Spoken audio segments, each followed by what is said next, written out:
Welcome to World Tide News. Today we focus on Minnesota, where a massive fraud has more people defending feelings than demanding accountability. My name is Andy Luger, and I am the United States Attorney for the District of Minnesota. With me today are FBI Special Agent in Charge Michael Paul, IRS Special Agent in Charge Justin Campbell, Inspector in Charge of the Postal Inspection Service Ruth Mendonca, and Kevin Chambers, Associate Deputy Attorney General and Director of COVID-19 Fraud Enforcement for the Department of Justice.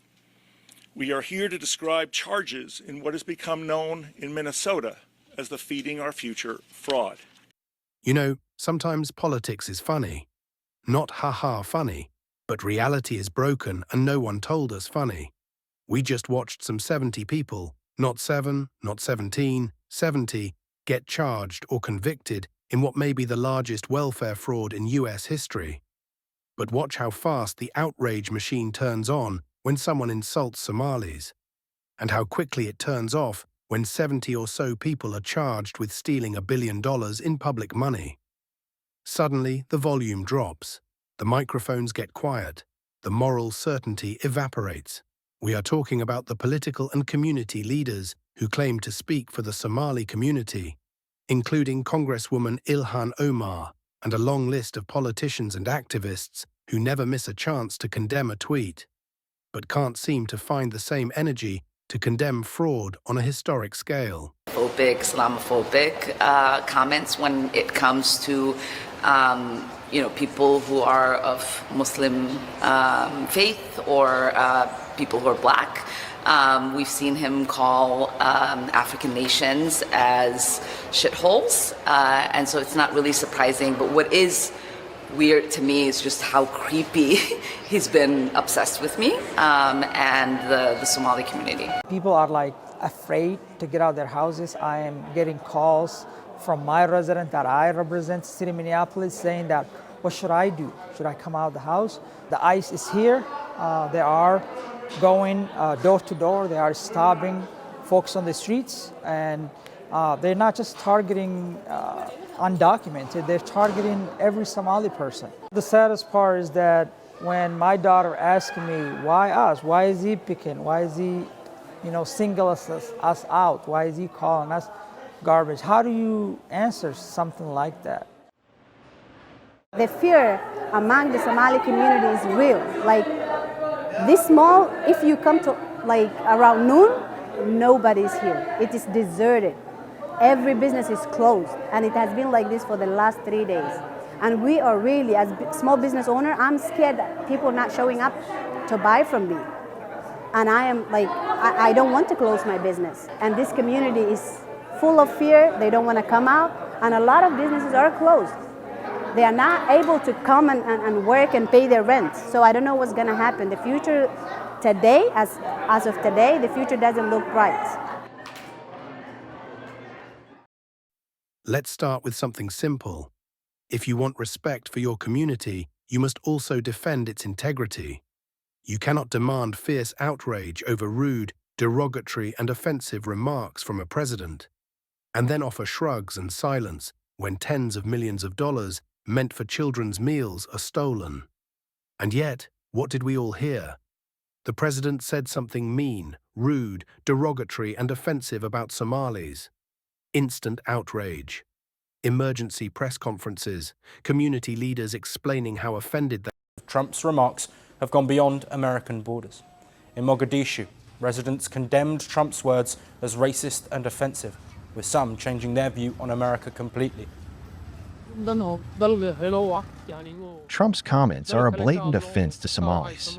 This is not just an insult to us, but to all Somalis. I question why he focuses on Somali issues and demeans hardworking individuals instead. That isn't the language expected from a president.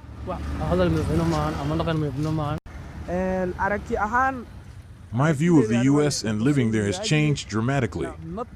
I never thought a president, especially in his second term, would speak so harshly. Because of this, I have no plans to travel to the U.S.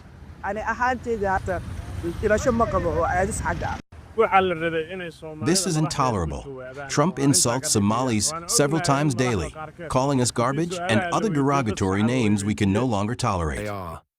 Meanwhile, the billion-dollar fraud. Silence. If someone says a rude remark, the moral compass spins like a tornado. It was hurtful, it was shameful, it was disgraceful, but also it was flat out wrong, calling not only our congresswoman garbage, but calling the entire community garbage, saying they're good for nothing. It is a community that has been resilient, that has produced so much. We are teachers and doctors and lawyers and even politicians. But if someone steals an ocean of public money meant to feed children, suddenly, no statements, no press conferences, no disgust, no moral clarity. It's like the Wi-Fi went out the moment the crime was mentioned. Everyone is suddenly a monk taking a vow of silence. Watch the magic trick. Don't look at the fraud. Look at the feelings. No one said, "This is wrong." These criminals don't represent our community. We are disgusted. Here is the principle. You cannot pick and choose when justice matters. You cannot cry for respect on Monday and fall silent when the police report arrives on Tuesday. The standard must be the same. If you speak for the community, then speak when the community is harmed. Fraud on this scale is not a cultural issue. It is not a racial issue. It is not a political issue. It is a moral issue. And the real question is simple. Do our leaders want truth and accountability? Or do they only want applause? Because justice is not selective. Integrity is not selective. Outrage cannot be selective. Yet we got speeches about dignity and respect, while public funds were being vacuumed into luxury cars and overseas real estate. If outrage were energy, the entire US power grid would be lit up over hurt feelings, not stolen money. Here's the weird part. When the president uses vile language against a community, he must be called out. Deservedly so. Human beings are never trash. We can disagree with each other. We can have real and deep conflicts with each other, but we cannot dehumanize each other. History has shown us over and over again how dangerous this language is, how morally wrong it is, and how we must stand up against it at any turn we get. But if your own community members commit the largest child nutrition fraud ever recorded, maybe, just maybe, use some of that outrage on them too. In fact, the people who want the Somali community respected should be the first ones to say, "This fraud does not represent us. We condemn it." That would be leadership. That would be dignity. And that would be justice. Because this is how it looks. Outrage over words. Maximum volume, full theater, emotional fireworks. Outrage over $1 billion fraud. I'm sorry, the person you are trying to reach is unavailable. This is not complicated. Criticizing crime is not attacking Somalis. Fraudsters are not ambassadors of Somalia. Nobody voted for them to represent anything. They're not the community. They're not the culture. They're criminals. And if community leaders won't say that, who will?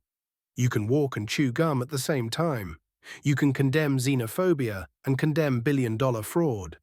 Both can be true. That's normal. What if, instead of rehabilitating reputations, we rehabilitated standards? Imagine the message, "We are proud of our community. We refuse to be represented by criminals. We demand accountability." Somali Americans are nurses, truck drivers, business owners, students. Hard-working people. Why should they be defined by 70 con artists? But instead, we get this comedy routine. Don't talk about the fraud. Talk about how offended we are. It's like cleaning the smoke while ignoring the fire. Feelings are real. But so was the $1 billion. At the very least, can we split the outrage 50-50? Moral outrage should not be a buffet. You don't get to pick only the dishes you like. This is World-Tide News, where we follow the evidence, not the alliances.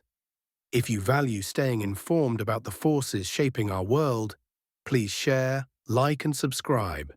See you in the next report. Thank you for watching.